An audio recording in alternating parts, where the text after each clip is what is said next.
Sir आज की जो मीटिंग हुई कौन सा है लोग से बात करेंगे? थोड़ा जो आज लॉन्च हुआ है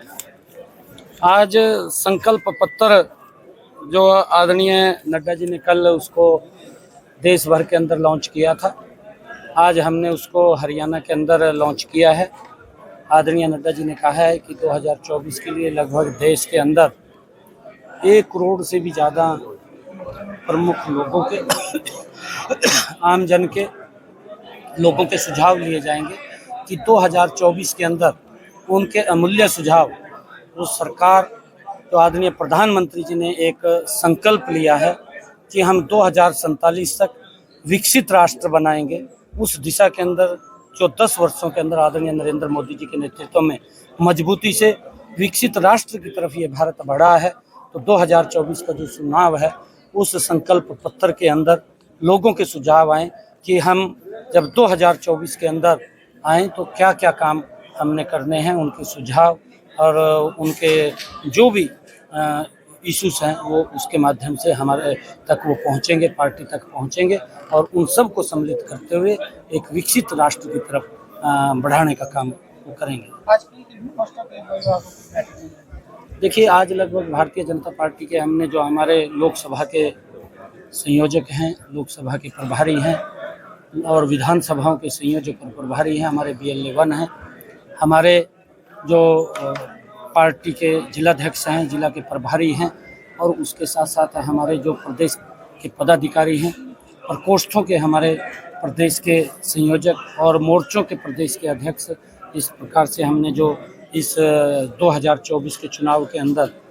जो हमारे काम करने उन सब को लेकर के कि आने वाले समय के अंदर नरेंद्र मोदी जी के नेतृत्व में 10 की 10 लोकसभा की सीटें हमने जीतनी हैं, क्योंकि हमारी दोनों सरकारों ने पिछले 10 वर्षों में ज़बरदस्त काम किए हैं। नरेंद्र मोदी की सरकार, मनोहर लाल जी की सरकार, ये मोदी की गारंटी, मनोहर का संकल्प लेकर के जिस प्रकार से धरातल के ऊपर दूर दराज बैठे हुए व्यक्ति को सरकार की योजना के साथ जोड़ करके उसको लाभ पहुंचाने का काम किया है। लोगों के अंदर इस बात को लेकर के एक बड़ा सरकार के प्रति उत्साह है और जो इन 10 वर्षों के अंदर जो रोड का इंफ्रास्ट्रक्चर हुआ, देश के अंदर एक नया भारत बनाने का काम, देश की एक नई तस्वीर बनाने का काम इन 10 वर्षों के अंदर नरेंद्र मोदी की सरकार और मनोहर लाल जी की सरकार ने, डबल इंजन की सरकार ने की है। आने वाले समय के अंदर 10 की 10 लोकसभा की सीटें हम नरेंद्र मोदी जी के पास भेज करके हरियाणा की ये प्रमुख भूमिका उनको तीसरी बार बनाने में रहेगी। सर, जिस तरह से आम आदमी पार्टी और कांग्रेस का गठबंधन हरियाणा में, तो आम आदमी पार्टी ने अपने उम्मीदवार घोषित कर दिए हैं, कुरुक्षेत्र से सुशील गुप्ता मैदान में उतारे, तो आपके समक्ष अगर होगा तो कैसे? देखिए, कांग्रेस कहीं न कहीं लोकसभा चुनाव से डर रही है और डर करके इस प्रकार का जो घमंडिया गठबंधन हुआ है और इस घमंडिया गठबंधन के अंदर जितने भी लोग हैं वो सभी के सभी भ्रष्टाचार के अंदर लिप्त हैं।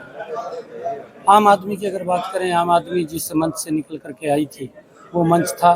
कि मैं कट्टर ईमानदार हूँ, मेरी पार्टी कट्टर ईमानदार है, और जब देश भ्रष्टाचार की लड़ाई लड़ रहा था उस मंच से आम आदमी का उदय हुआ था, उस मंच से वो पैदा हुई थी।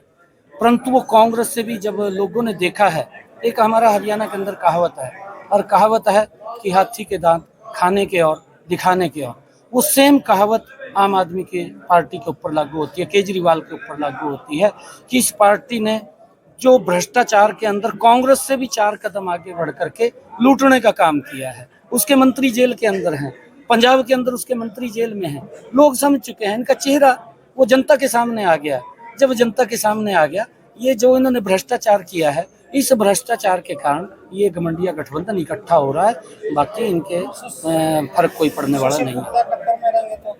देखिए, मैंने कहा है कि इस चीज़ से आज नरेंद्र मोदी जी का जो छवि है, नरेंद्र मोदी जी का लोगों के प्रति जो प्रेम है, आज